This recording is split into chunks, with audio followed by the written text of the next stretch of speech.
Hey guys, I'm Tom the Tech Chap, and these are probably the two best phones you can buy right now. But which one should you actually go for? Well, if we go by my Instagram poll from the other day, after 2,500 votes, it was exactly neck and neck. Which shows there's a lot of love for both, but it's also going to be hard to choose between them.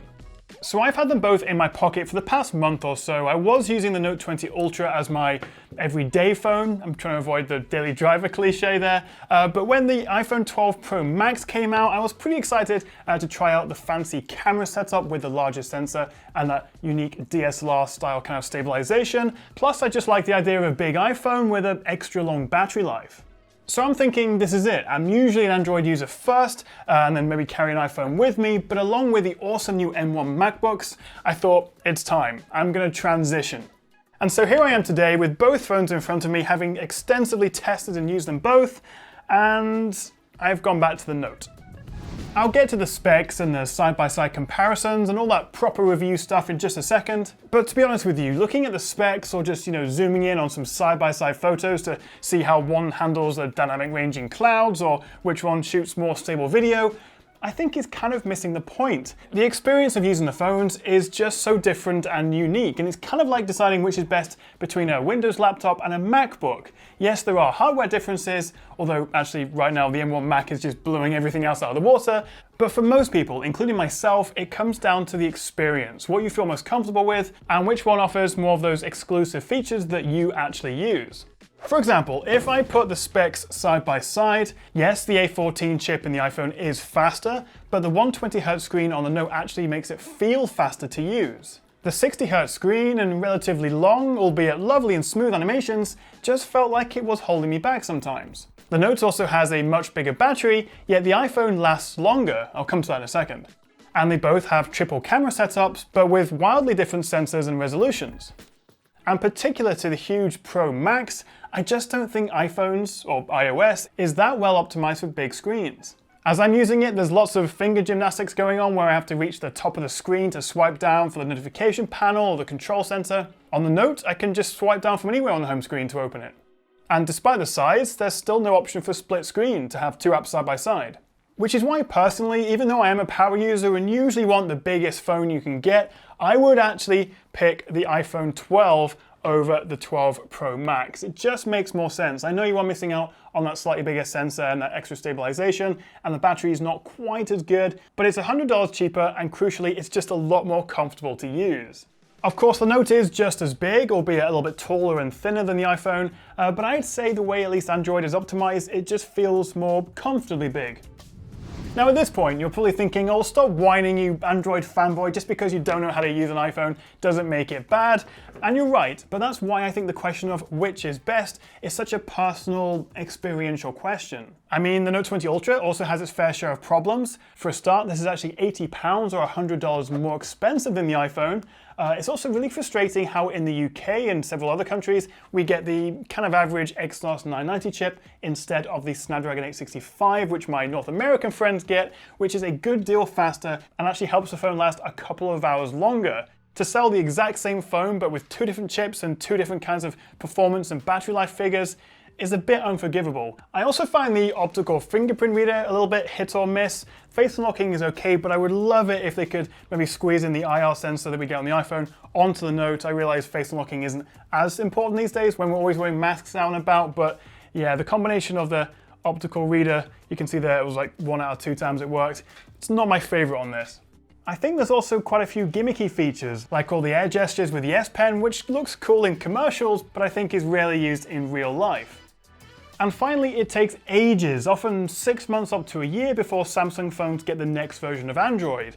A real advantage of iPhone not only is the lack of fragmentation between devices, but they get much quicker and more regular updates. But enough of my complaining. These are of course two incredible phones. I'm just sort of nitpicking between them as you'd expect for paying over $1,000. And they also come with two of the very best camera setups you can get, with maybe just the Huawei Mate 40 Pro and the Pixel 5 giving them a run for their money. But as is the theme with this video, I think what photo looks best is also very personal. So without knowing which camera took which photo, although I will keep them on the same side for continuity, I want you guys to decide as I show you some camera samples which you think looks best. As whenever I do camera comparisons, some people want bright, punchy, Instagram-ready shots, and others want realistic, true-to-life photos that maybe they can edit afterwards. There is, of course, an objective, technical aspect to photography, but there's also a huge subjective part, which is more pleasing to your eye. So do you reckon you know which phone is A and which is B? And also, do you have a favorite? Well, I can tell you that phone A on the left is the Note 20 Ultra, and therefore, of course, phone B on the right is the iPhone 12 Pro Max. And I'm sure you'd agree, but you really can't go wrong with either. The Note is the clear winner when it comes to zoom, but I think selfies, portrait shots, and even video on the iPhone is a little bit better. Now the lighting is definitely a little tricky in here, which hopefully will be a good test of the cameras. This is being shot at 4K 30 on both. And this, if you're regular on my channel, you'll know, is Fred, who is not my cat, he's my neighbor's cat, but he comes and hangs out. And he's also a great subject for shooting some video. Now just looking at the screen side by side, I can tell that the Note 20 is a lot warmer. I think the white balance on the iPhone is a little more realistic. If we bring it up to my spotlight here, you can hopefully see how it controls the dynamic range. Apologies for the very messy house and also the very small Christmas tree. I do live in quite a small house. But yeah, just as I sort of spin around, show you around, it's a bit of a behind the scenes, but you can also get an idea of how the cameras compare. Both phones do let you change the lens while filming, so this is now switched to the ultra wide. You can see just how small my living room really is. Then if we go back to 1x, and then zoom in on the tree, 5x on the Note, 2.5x on the iPhone.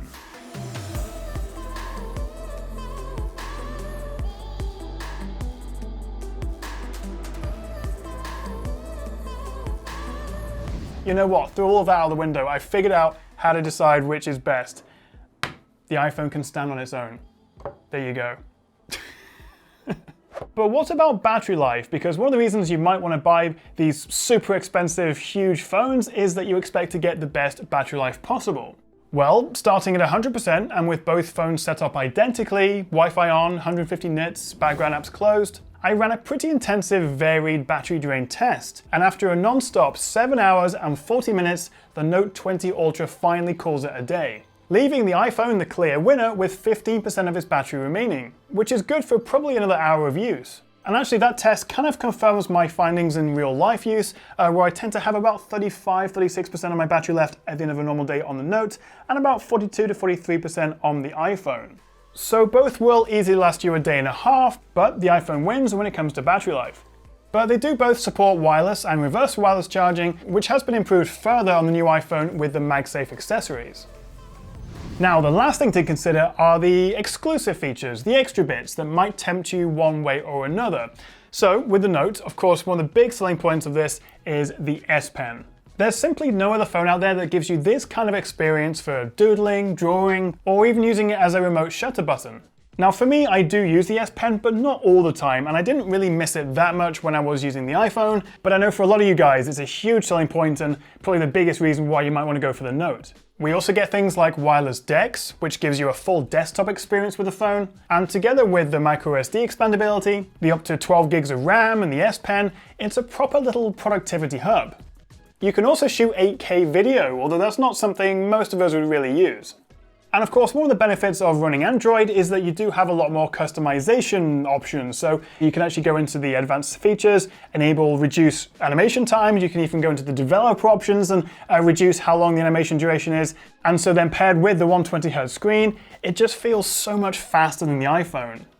So there's lots of nice extras with the Note, but what about the iPhone? Well, of course we've got things like iMessage, AirDrop, FaceTime, iCloud, Apple Pay. These are huge deals for some people, and if you are part of that ecosystem, you'll definitely miss them by going with the Note. And I'd also argue the App Store still has more higher quality apps than the Google Play Store. And some apps like Instagram just work better on iPhone, with more features and higher quality video.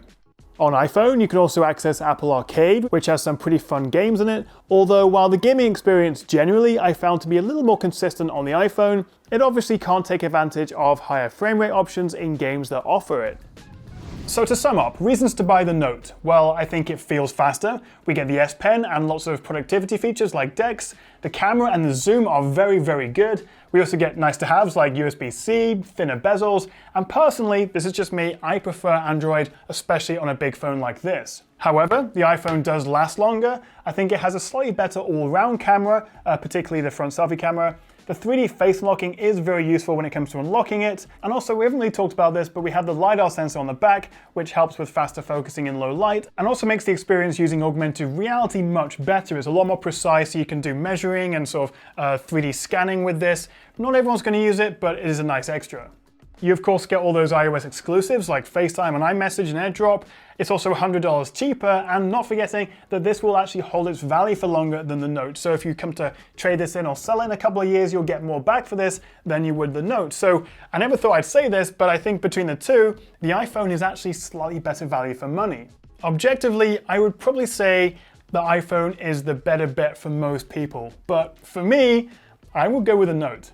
But I think more than any other phone comparison, when you've got an Android and iOS device like this, two flagships that cost over $1,000, there's no right or wrong answer. They're both incredible phones, and as I said in the title of the review, it really is a very personal decision.